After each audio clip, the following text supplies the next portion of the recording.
Что такое здоровый сон? Это как минимум 7-9-часовое непрерывное путешествие в царствие Морфея. Однако, как часто бывает, что отдых одного становится испытанием для другого, то есть соседа по кровати, и виной тому храп. И тогда сон ваших родных и близких вполне можно сравнить, к примеру, с отдыхом в магазине крупного торгового центра, где постоянно шум и гам. Признаться честно, раньше и не думал, что мешаю полноценно высыпаться своим близким. Неплохо было бы разобраться, что вообще такое храп и чем он опасен. За ответами я отправляюсь в институт сна. Храп – это звуковой феномен, биение дыхательных путей друг от друга при прохождении струи воздуха. Причины храпа бывают разными. Это и увеличенные аденоиды или миндалины, низко расположенный небный язычок, неправильный прикус, а также ожирение и даже курение. Все эти недуги мешают свободному проходу воздуха через дыхательные пути. Естественно, чтобы понять, как лечить, нужно разобраться, от чего конкретно. Но важно знать, что храп бывает двух видов – облегченный, его еще называют социальным, это когда единственный вред – дискомфорт для окружающих, и осложненный, который наносит сильный вред здоровью. Его называют синдром апноэ сна. Когда человек засыпает, сначала возникает храп, а потом возникает такой эпизод пугающей тишины. 10, 20, 30, 40 секунд, иногда минуту. Человек может начинать синеть, а потом следует громкое всхрапывание. Вот это эпизод спадения дыхательных путей на уровне глотки и фактически острый эпизод удушья, связанный с перекрытием дыхательных путей. И вот таких эпизодов может быть 200, 300, 400, 500 раз за ночь. То есть в некоторых случаях из 8 часов сна 4 человек вообще не дышит. Можно предположить, какой недостаток кислорода испытывает подобный пациент. Отсюда и хроническая усталость. Человек не может выспаться, сколько бы ни спал. Нехватка кислорода в 5 раз увеличивает сердечно-сосудистые риски, инфаркты, инсульты. Поэтому важно как можно раньше диагностировать степень тяжести своего храпа, что я и намерен сделать. Сегодня я буду вам проводить полисомнографическое исследование. Вы к нам приехали, чтобы решить проблему с храпом. Насколько я вас поняла, правильно? Вообще узнать, так сказать. Храплю я или не храплю? Да. Такая диагностика занимает всю ночь или день, в зависимости от того, когда вам удобнее спать. К телу прикрепляют 18 датчиков. Каждый из них фиксирует свои параметры, а именно стадии сна, как работают мышцы, достаточно ли кровь насыщается кислородом и снятся ли вам сны. Даже если приснится кошмар, это будет видно по монитору. За спящим непрерывно наблюдают врачи.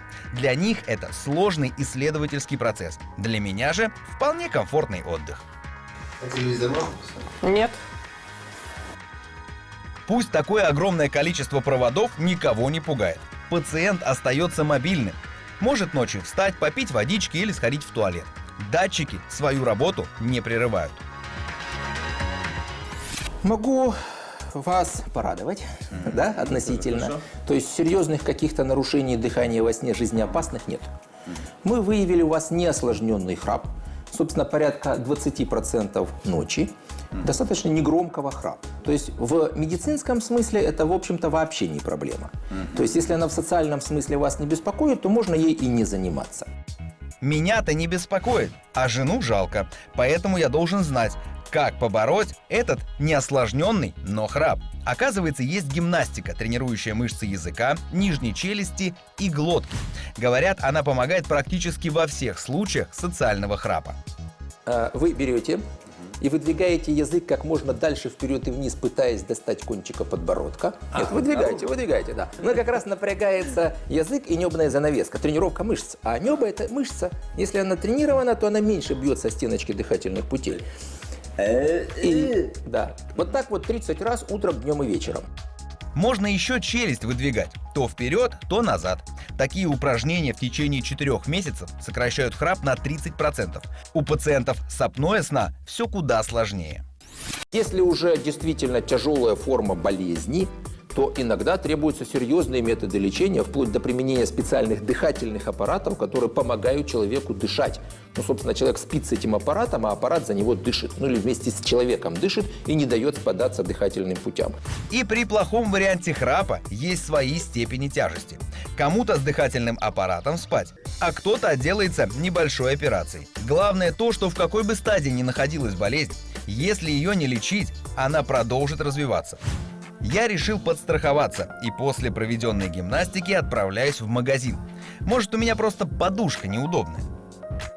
Подушка подбирается индивидуально, обязательно нужно учитывать возраст, вес и особенно ширину плеча. Голова должна быть идеально ровной. Если мы смотрим на спящего сзади, то позвоночник должен ровно переходить в шейные позвонки. Никогда на эту тему прежде не задумывался. Теперь придется. Куплю себе правильную подушку. И, кстати, тут еще правильные кровати предлагают. Уникальность нашей кровати трансформируемой в том, что здесь есть одна из многих функций – это положение антихрап. То есть, если мы на пульте нажимаем кнопку антихрап, кровать приподнимает свое изголовье на 7 градусов. И это позволяет спящему расслабить мышцы гортани и перестать храпеть. Чего только не придумают. Поищу пока что-нибудь менее радикальное. На просторах всемирной паутины предлагают множество гаджетов. Я пока решил опробовать 3 из них. Первый, самый, наверное, высокотехнологичный браслет. Надевается он вот таким образом. Вот так. Раз.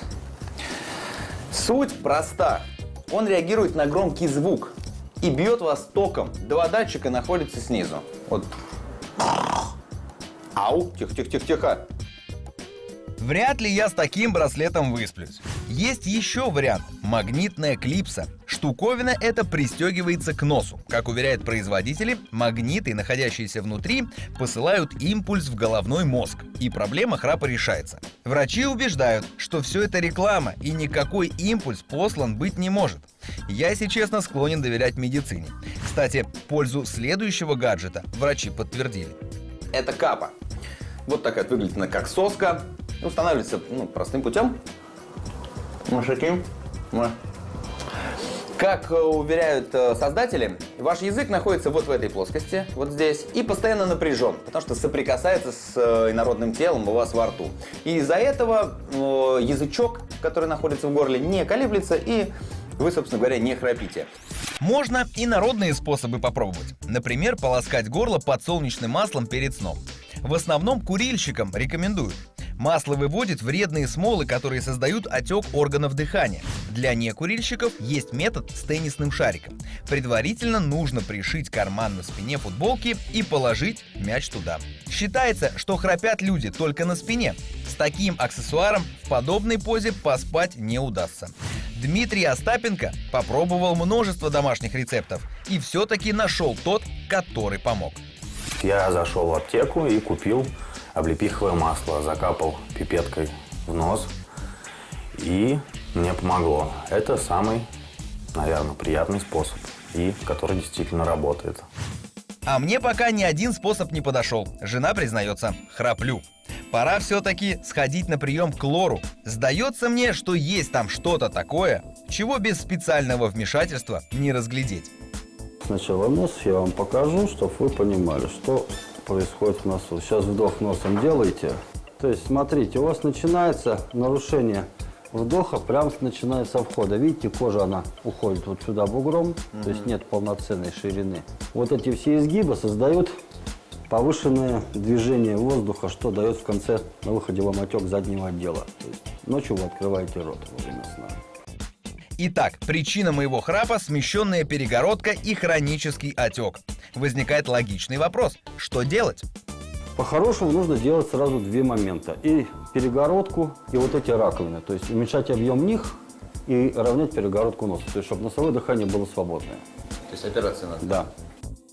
Операция длится 40 минут. Прямо в кресле. Никакой госпитализации. Больно не будет. 15 тысяч рублей и никакого храпа, гипоксии и быстрой утомляемости. Пожалуй, решусь. Как-никак на кону здоровье всей семьи. Подводя итог, можно смело сказать, борьба с храпом – это не шуточное дело, а терапия, которую должен назначать и проводить квалифицированный специалист. Поэтому простое решение здесь только одно. Если вы храпите, пройдите обследование, так как от храпа, как социальное явление, до серьезного медицинского заболевания всего 1 ночь. И помните, у любой, даже самой сложной проблемы всегда есть простые решения. Не нужно усложнять себе жизнь. Если у вас есть вопросы, пишите нам на электронную почту и в социальных сетях. Будем искать ответы вместе.